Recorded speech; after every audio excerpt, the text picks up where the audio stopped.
What it meant for me was changing the way that I looked at my pain. It was changing the way I understood my pain. My pain wasn't an issue of the body. If you remember, after the surgery, I was fairly healthy and fit. But then all of a sudden I had muscle weakness and I couldn't walk. It made no sense in my head.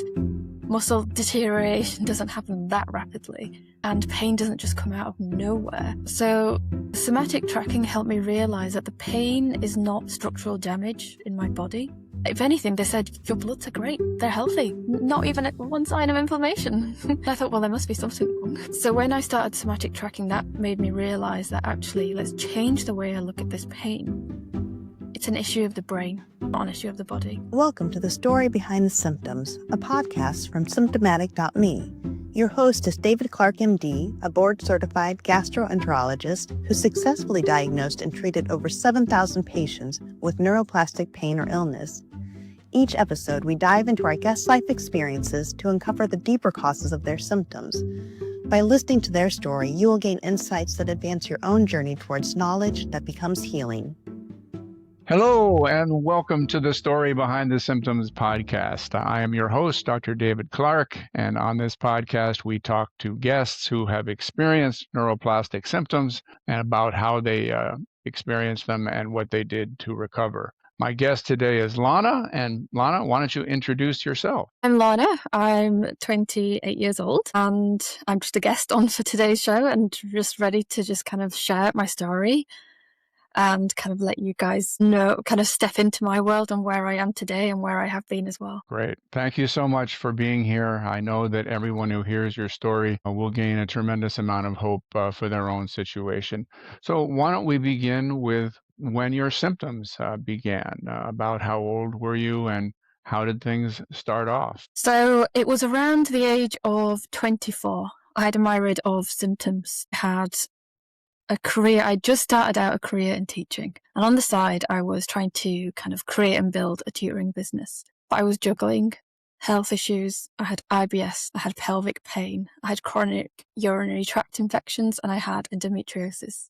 And I was juggling everything. And it was when I had surgery for my endometriosis, so shortly after surgery, when I thought I'd finally reached a point where I was managing everything and things were looking up for me, that's when I ended up bedridden with chronic pain and fatigue. And this surgery, was it initially helpful in relieving the symptoms or not? Well, the endometriosis surgery went well, and they removed the endometriosis, but I mean, that pain was completely separate to what I'd ended up going through after.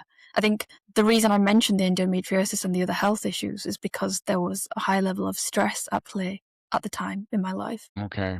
And so describe the symptoms that came on then after the surgery. So it was a general sort of deterioration in my health. I went from being reasonably fit and healthy to losing my ability to walk. I had widespread joint pain from head to toe. It was worst in my wrists, both ankles, arms and legs. And I also had sort of jaw pain around here as well. I had chronic fatigue and I had dizziness and a loss of balance, which meant I wasn't able to walk without support. I lost the ability to leave the bedroom, let alone the house. And within a matter of weeks, I found myself not being able to work anymore. Okay. And I presume that you sought medical opinion about this? Well, it's actually a funny story because I should have a lot earlier, except that what I did was try and just push through. I thought maybe it's a side effect of like so many health issues that I've been through before, or maybe it's just a temporary thing. But until the point where it came where I was physically unable to get out of my bed, my mum was saying, what is happening? Why have you not communicated this? Why have you let it get this severe and not said anything? And in that moment, I thought, I don't know, but we'll come on to kind of the personality traits after, won't we, in this session? And it was at that point I was taken to the doctors, and where we explained to the doctors what was going on, and I got a diagnosis for fibromyalgia within 3 months. So it took 3 months to get a diagnosis of fibromyalgia? And fibromyalgia doesn't usually accompany all the other symptoms that you just described. Did they have an explanation for all of the other things you were experiencing? No, I was left to kind of figure it out myself. I knew they were all related because they all came up at the same time. I just didn't have anything to connect the dots. Okay, well, evidently your physicians did not connect the dots either. It's very characteristic of neuroplastic symptoms for them to be multiple, to occur in many different locations in the body at the same time, and for their severity to fluctuate up and down, and sometimes for the symptoms to move from place to place in the body. And so if I heard a story like yours, a neuroplastic condition would be the very first thing I would think of. Did anyone that you encountered mention that stress or a brain to body process might be responsible? Not one person. After the GP, the support that I was given was I was referred to a pain clinic. And at that pain clinic, they formally diagnosed the fibromyalgia. I remember at the time thinking, well, what is this diagnosis? There was no support given after that diagnosis. It was very much the case of, here's your label, case done and dusted. And nobody mentioned to me what I needed to do or what had caused it. Nobody mentioned to me what my life is going to look like from now on. I remember the GP saying, I would kind of brace yourself to manage this for the rest of your life now. And to hear that as a 24-year-old when your life's just beginning and you've only just started your career, that was shattering. Yes, absolutely. To basically take away all hope. And so you continued on, I presume, with these symptoms since you weren't being given any treatment. How long did they continue? Oh gosh, so after my symptoms, after the initial breakdown of the diagnosis and having kind of grieving and coming to kind of to the point where I could sort of just about accept it, I fell into quite a deep depression. There was no kind of future for me left. All my hopes and dreams just went out the window. And I remember talking to my mum and saying, I don't want to continue. This is not the life that I signed up for. So I remember having a serious conversation as well with my friends to say, I'd like to go now, is the nicest way to put it. And the point that things turned around for me, I mean, this went on for nearly a year, which is not actually that long for a lot of cases. The thing that turned it around for me was my mum said, but what if they find a cure in 10 years? Wouldn't you have wanted to have made yourself comfortable during this time and just hung on up until the point that everything gets better? And having a background in science and research, it made a lot of sense to me. It's a dynamic field. Things are changing and evolving all the time in science. There are always new developments. And there is a long time until it reaches from the medical community to the public. So I thought, Yes. okay, I'll wait. I'll try and manage and make it work. Did you, as many of our patients do, begin searching on the internet to see if there were any possibilities there? So as anyone else would have done, as soon as I was diagnosed with the fibromyalgia and the chronic pain, once I'd figured out how to spell it, I started Googling it.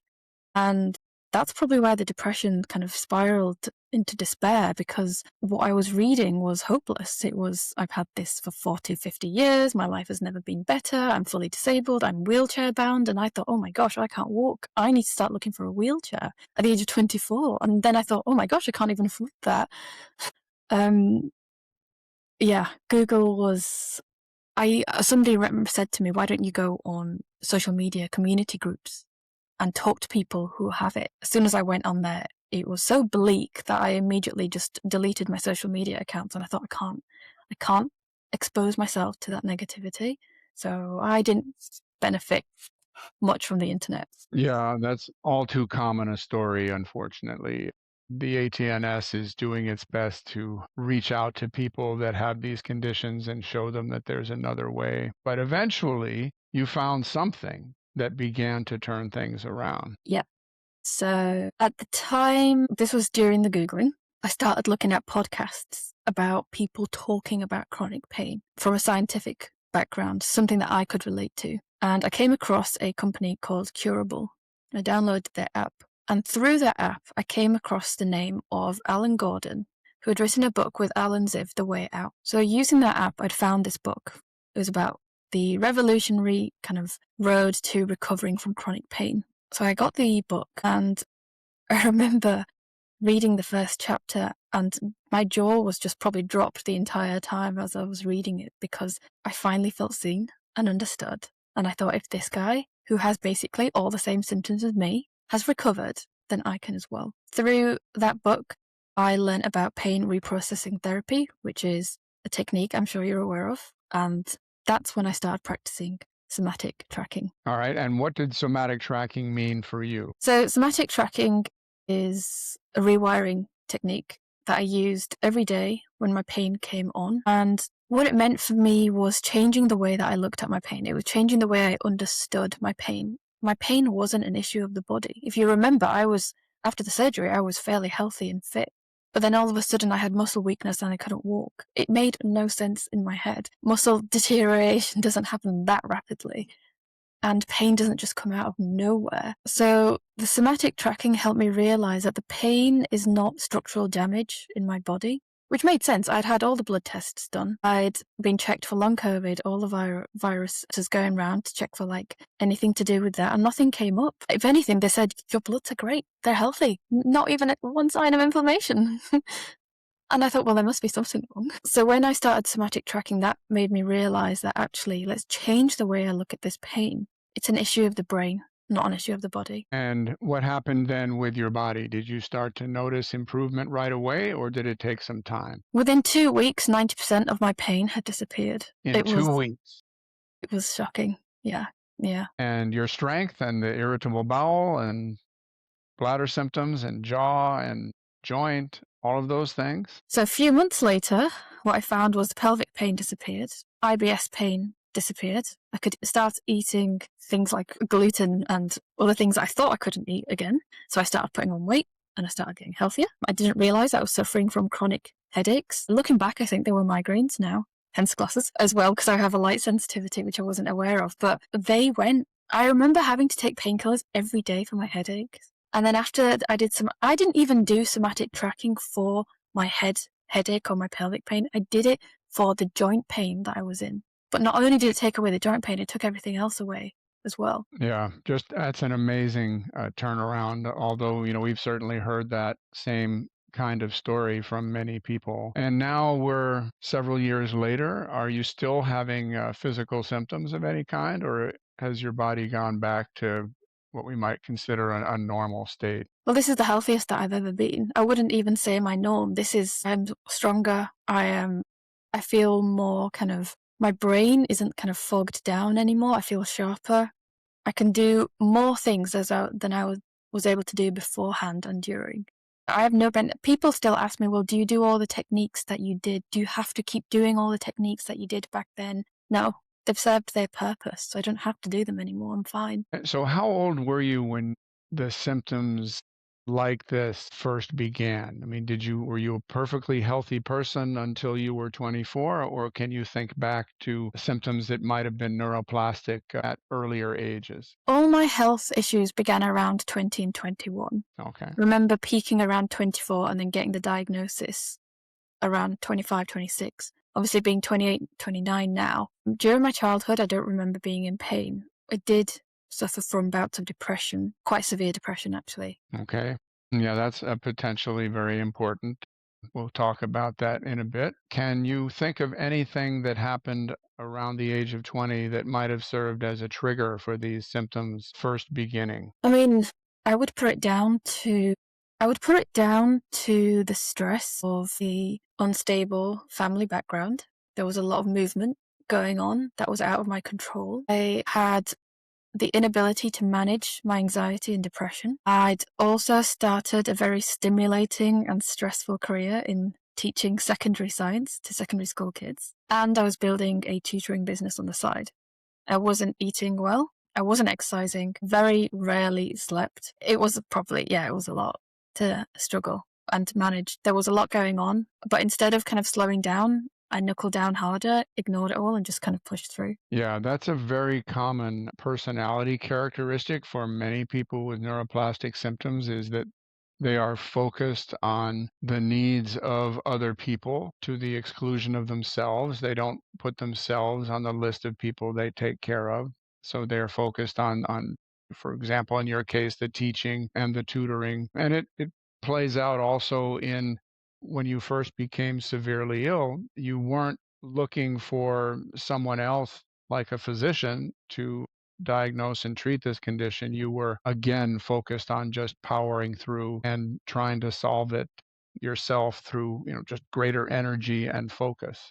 And Many people with neuroplastic symptoms can relate to that. They are living as if on a treadmill that they never step off. The idea of taking time for their own personal joy is kind of a foreign concept. I see you nodding your head. Does that Yeah. sound like you?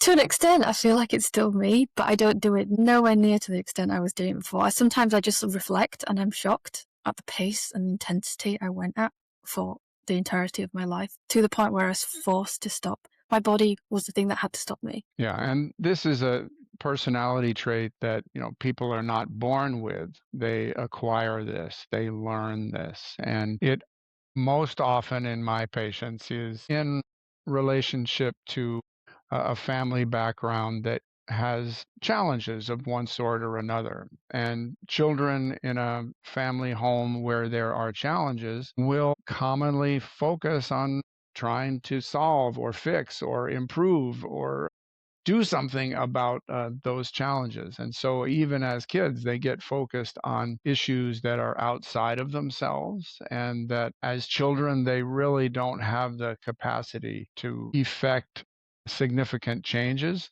but that doesn't stop them. They still plunge ahead and try to solve whatever problems they are observing. And so, they learn at a very early age this personality trait of powering through no matter what the challenge is. And when they are unable to solve the challenge that's in front of them or challenges, they tend not to feel very good about themselves because they have failed to solve the problem. Even though, it's from an adult perspective, there's no way that a child could solve the issues they are giving themselves. But it makes them try to power ahead even more. And by the time they get to be adults, this is who they are. They are people who work very hard to solve problems. And the world loves people like this because they are very supportive of others in their workplace environment. They do a great job. They pay attention to details. They get things done, and they are very empathic with others who might be struggling. So everybody in the work environment thinks they're great, but they themselves, they never get a break until their body says that it is going to force you to stop. What you mentioned there about pushing through the pain, I think it's really important to recognize that even when people have recognized that what they're experiencing is neuroplastic, they still don't have the ability to kind of pause when their pain is flaring up and think, my brain is now signaling that there's a need here. And I need to take the time to pause and give myself what I need. A lot of people are stuck in this, like you said, on this treadmill, this hamster wheel of my pain's come on. Oh, I'll just keep going. I don't have time to deal with the pain right now. Let me just push through. Or I'll deal with it later. Or let me just pop some painkillers. And it's like trimming the weeds rather than pulling the weeds up from the root.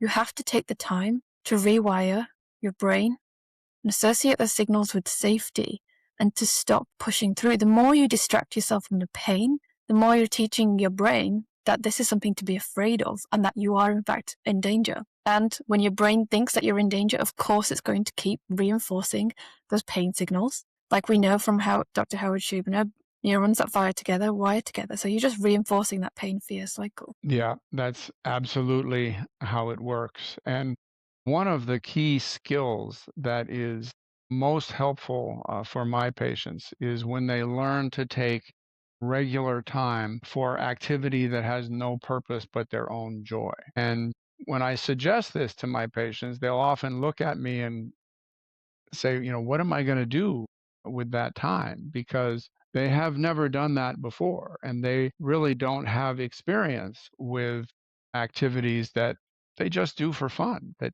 they're just playing. And as children, very often, they never really learned how to play. But everybody needs that. It's an essential human skill to be able to take regular time and have all of the rest of your responsibilities take a step back while you just focus on yourself. Have you been able to do that? It's such a key transition for people. And have you found that you can do this and do it without feeling guilty? So through my research, I recognized the importance of play registering as safety to your brain. It's like the other side of the coin. Yes, you can tackle the pain and the fear, but on the other side, you need to be able to learn to rest and play and experience joy properly. Your brain needs to experience safety several times to learn that it's safe. And at the time, I remember thinking, well, I have fun. I go out. I see friends. I do this. I have all my hobbies. But what I didn't realize was I was back to back to back to back. At 1 p.m. I was doing this. At 2 p.m. I was doing this. At 3 p.m. I was working all the way till 10 p.m. And yes, I did have play and joy in my life. But because of the setup and the structure of my life, my play was registering as stress in my body. It was just more stimulation and more things to process for my body. When you're tired and you need to rest, but then you end up pushing through so you can have fun, that's not fun. It might feel like fun on the surface, but on the inside, you're still paying for it. So what I learned to do was take things. Well, initially, I was forced to stop all areas of my life. I wasn't able to work. I had to give up everything. And then slowly, bit by bit, I had to build my life back up again.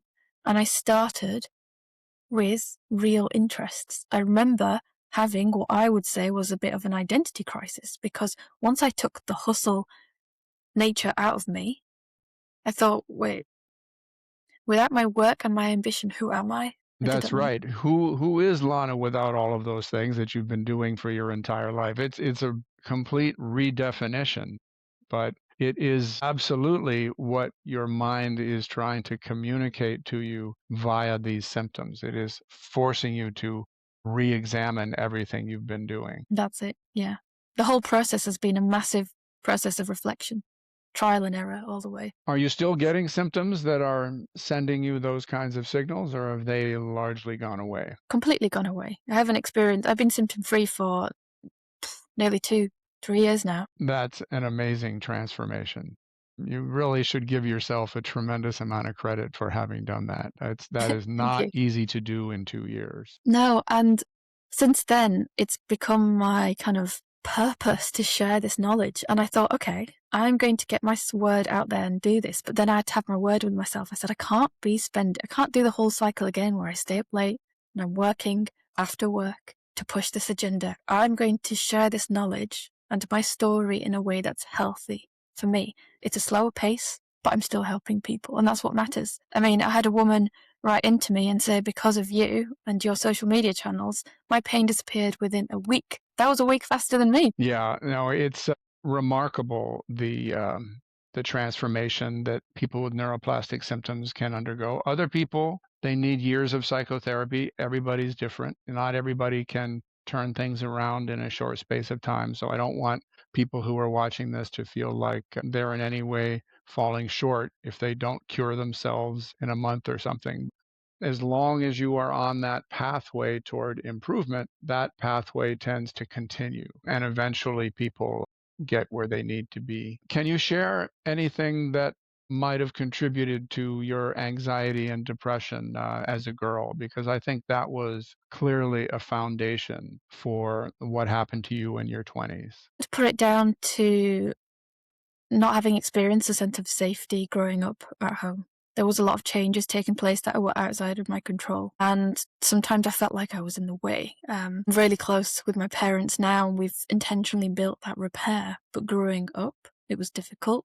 I won't go into detail, but it wasn't the most joyous childhood. And there was a lot of kind of, back when I was growing up, there wasn't this kind of knowledge and awareness around mental health. Looking back, I thought I was very clearly struggling with depression to my teachers, but nobody picked it up. And I had a lot of sensitivities. I'm now on the waiting list for an autism diagnosis. And looking back as well, I know that I was struggling. It's just that I didn't have the support or the name for it at the time. And when things are messy at home and you don't know what's wrong with you as a child, you just think there is something wrong with me and I am the issue. I'm the blame.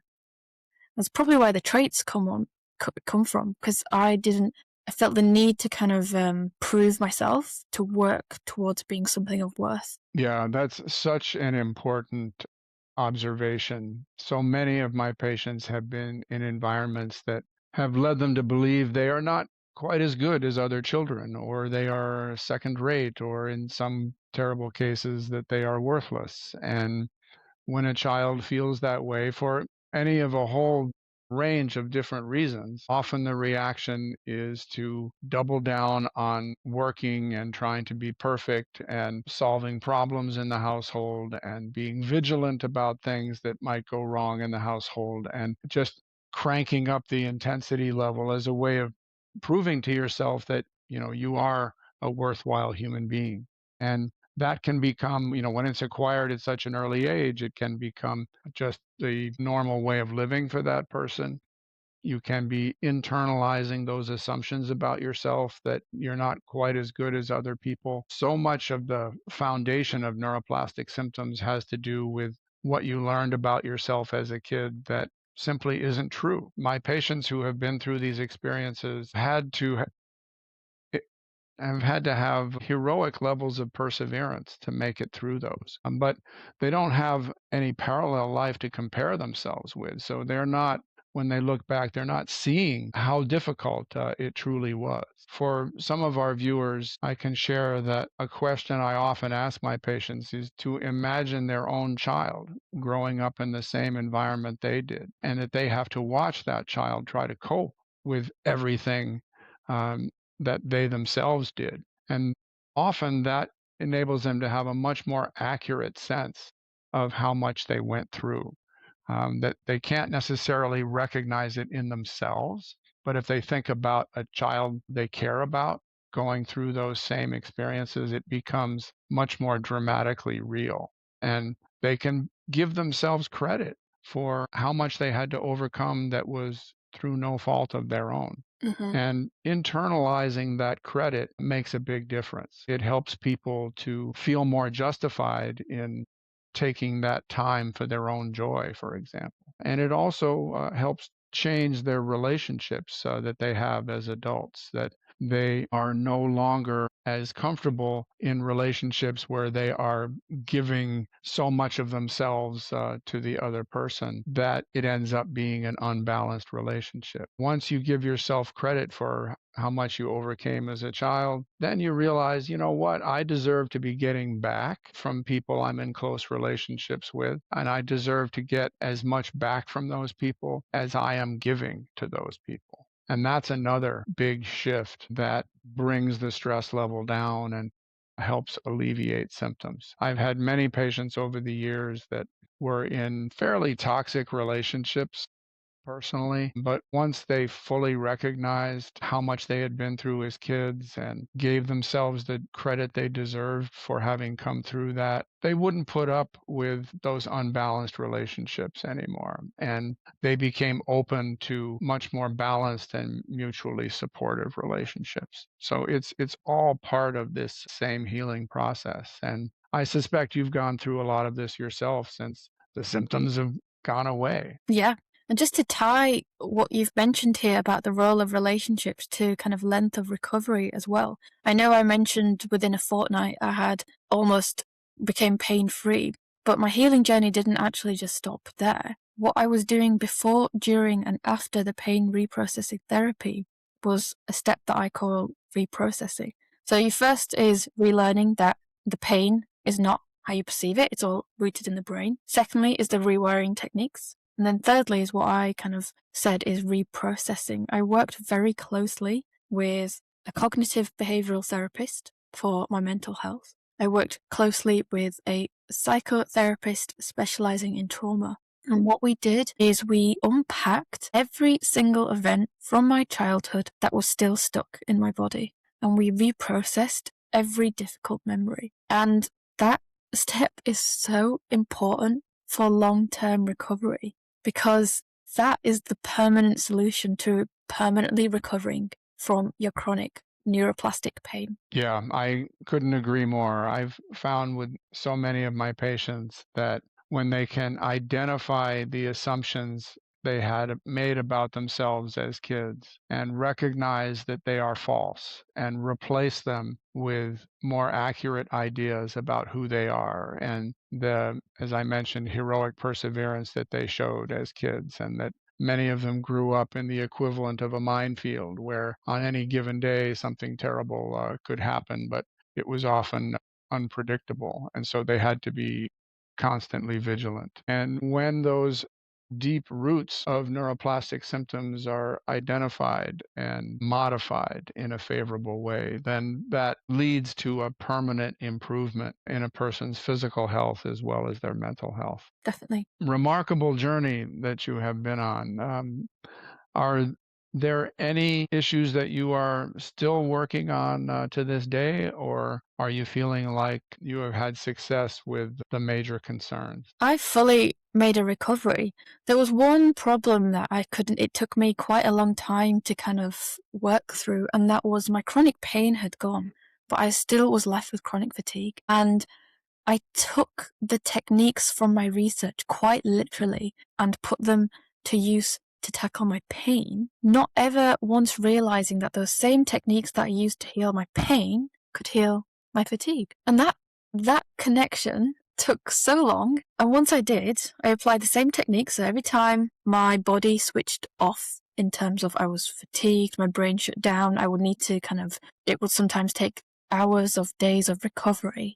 I still wasn't able to walk very far. I wasn't able to do the things that I still couldn't hold down a job because I just didn't have the energy levels. I tried everything. I tried diet. I was eating organic food and making, the usual stuff, like not having caffeine, sleeping well. My mental health was better because I'd sorted that out with the therapist, but I still couldn't go for a walk. So what I then tried was, okay, let me try these techniques on my fatigue. Let's pretend the fatigue sensations are just sensations. Let's not label Another them. form of communication from your mind.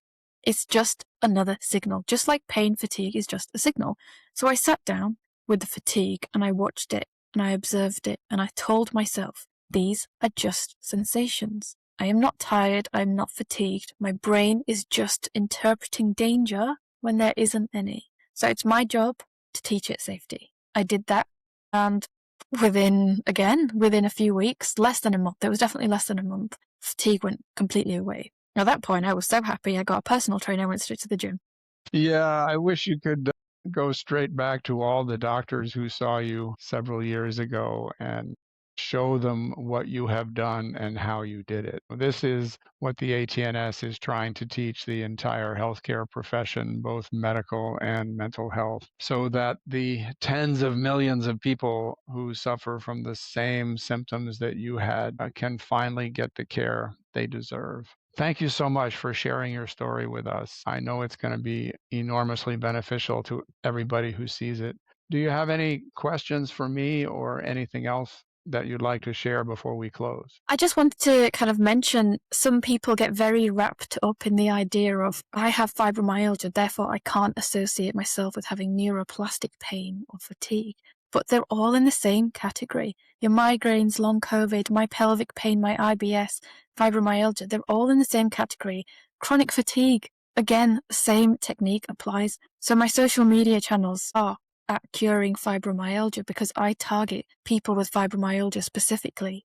But those techniques can apply to so many more millions of people. And like you said, it's just about getting the information out there to them. Yeah, and the average person we found in a recent survey in the United States has three different neuroplastic symptoms simultaneously. You had many more than that, and we also found many people had more than that in our survey as well. But it all points to the brain, of course.